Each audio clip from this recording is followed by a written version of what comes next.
Red છે એ કરવામાં આવી છે, શું છે સમગ્ર મામલો?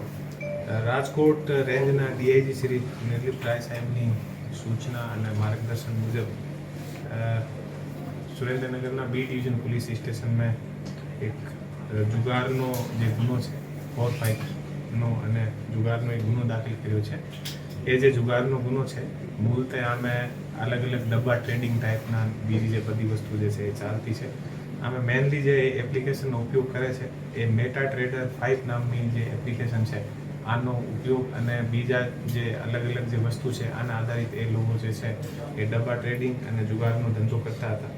ઓ જે ગુનો દાખલ થયો છે આમે જે રોકડ રકમ છે એ લગભગ 86,600 રૂપિયા છે. આને અલાવા 2 મોબાઈલ છે અને 1 લેપટોપ છે અને અલગ અલગ જે હિસાબની જે પરચીઓ છે અને ચોપડાઓ જે છે એ અમે પોલીસ દ્વારા કબજામાં લેવામાં આવેલી છે. અને ટોટલ જે 5 આરોપી છે એ પોલીસ દ્વારા પકડવામાં આવેલ છે. જે આ એક આરોપીનું નામ છે હર્ષદ ઉર્ફે રિંકુ હેમેન્દ્ર શાહ, બીજો આરોપી છે શૈલેષભાઈ રમણીકભાઈ શાહ, ત્રીજો આરોપી છે અક્ષયભાઈ કિરણભાઈ દફતરી, ચોથો આરોપી છે યતિનભાઈ રજનીકાંતભાઈ શાહ અને પાંચમો આરોપી છે રમેશભાઈ ભરતભાઈ શાહ.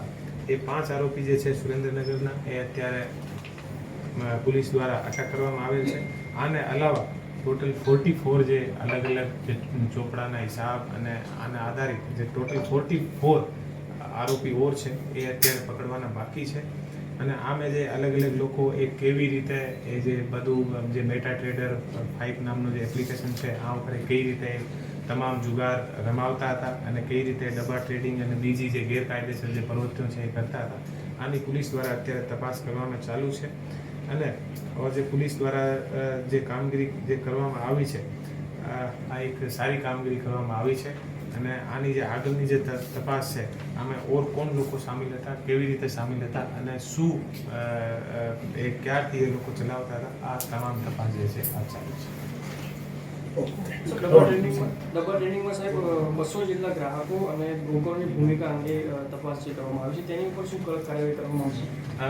અત્યારે જે ગુનો દાખલ થયો છે અત્યાર સુધી જે તપાસ છે આમાં 5 આરોપી અટક થયા છે અને 44 જે આરોપી છે આના નામ અત્યારે ખુલ્યા છે. આને અલાવા પણ જેટલા પણ નામ જે આખો જે ગ્રુપ છે આમાં કોણ લોકો બીજા સામેલ હતા, કેવી રીતે સામેલ હતા, તો આખી જે આ ચેન છે અને પોલીસ દ્વારા આગળના તપાસમાં જેના પણ નામ ખુલશે આના પણ નામ ખોલીને અને આગળની સાહેબ લાસ્ટ ક્વેશ્ચન છે કે 10 વર્ષથી આ જો અહીંયા ચાલી રહ્યું હતું તો આ સ્થાનિક પોલીસને કેમ જાણ ના થઈને રેન્જ આઈજી દ્વારા ડાયરેક્ટ દરોડો પાડવામાં?